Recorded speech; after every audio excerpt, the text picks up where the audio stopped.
Stop what you're doing because these Thai-style sweet chili ribs are about to take your taste buds on a one-way trip to Flavor Town. Passport not required. Sticky, sweet, spicy, nutty, and fall off the bone tender. Yeah, we're doing the most. And I'm showing you exactly how to make them step by step. No secrets, no gatekeeping, just flavor. Alright, let's get into it. We're starting with 2 racks of baby back ribs. Now listen, these ribs deserve love, not shortcuts. First things first, flip those ribs over and remove that silver skin on the back. If you skip this, you're basically telling your ribs, I don't really care about you. And we don't do that here. Once that's off, we pat them dry like you're prepping them for a spa day. Season with salt, pepper, garlic powder, onion powder, and smoked paprika. Make it rain, honey, don't be shy. This is where the flavor begins. Then let them sit at room temp for about 30 minutes. Good things take time, including drama-free ribs. Now wrap them in foil like you're tucking them into bed. Place them on a baking sheet, toss them in a 300 degrees Fahrenheit oven, and let them slow roast for 2.5 hours. While those ribs are living their best slow life, we're making our Thai sweet chili glaze.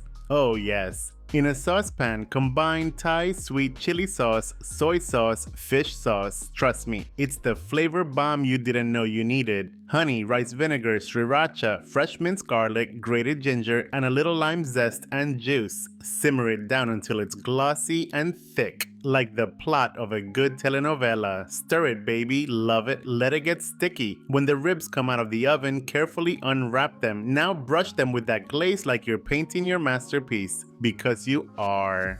Then pop them under the broiler for about 5 minutes until caramelized and sticky. Don't walk away. This is where the magic happens. And also where things can burn if you get distracted by TikTok. Once they're all glossy and gorgeous, hit them with chopped roasted peanuts, fresh cilantro, and diced red chili. It's giving flavor, it's giving texture, it's giving main character energy. Serve these ribs with lime wedges and a cold drink, and baby, you just became the legend of the cookout. Or at least your own kitchen. Now here's your mini soul snack. Sometimes the best results come from low and slow. Life's not always about rushing. Let things marinate, including you. If you're loving this, hit that like button, subscribe, and don't forget to check out kelvinskitchen.com for the full written recipe and all the sass your inbox can handle. Now go feed your soul. See you next time.